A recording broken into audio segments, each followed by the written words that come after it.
অসমৰ ছটা জনগোষ্ঠীয়ে জনজাতিকৰণৰ মাধ্যমেৰে অসম আৰু অসমীয়াৰ সুৰক্ষিত ভৱিষ্যতটো সুনিশ্চিত কৰিবৰ কাৰণে আন্দোলনৰ পথ বাছি লৈছে আৰু এই মুহূৰ্ততে বহুখিনি প্ৰশ্নই অসমীয়া ৰাইজক দিশহাৰা কৰি তুলিছে ট্ৰাইবেল সংঘই অৰ্থাৎ CC2I 6 জনগোষ্ঠী ৰাইজৰ জনজাতিকৰণটো বিৰুদ্ধাচৰণ কৰি আহিছিল তাৰ কাৰণে 6 জনগোষ্ঠী ৰাইজ আৰু জনজাতীয় ৰাইজৰ মাজত সংঘাত আৰু সন্দেহে ক্ৰমান্বয়ে স্থান পাইছিল কিন্তু যোৱাকালি আদিত্য খাকলে ডাঙৰীয়াই খুব সুন্দৰ এটা পৰামৰ্শ অসমবাসী ৰাইজলৈ আগবঢ়াইছে অসমৰ মাননীয় মুখ্যমন্ত্ৰী মহোদয়লৈ আগবঢ়াইছে তেখেতে কৈছে যে সংবিধান সংশোধন কৰি হলেও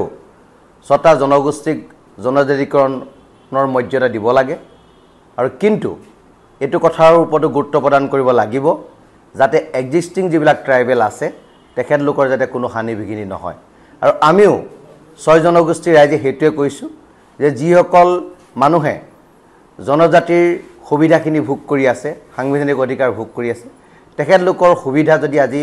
10% ভোগ কৰিছে 20% কৰক 30% কৰক তাত আমাৰ কোনো কবলিগা নাই কিন্তু তাৰ লগতে ছটা জনগোষ্ঠীক জনজাতিকৰণৰ মাধ্যমেৰে অসম আৰু অসমীয়াৰ সুৰক্ষিত ভৱিষ্যতটো সুনিশ্চিত কৰক গতিকে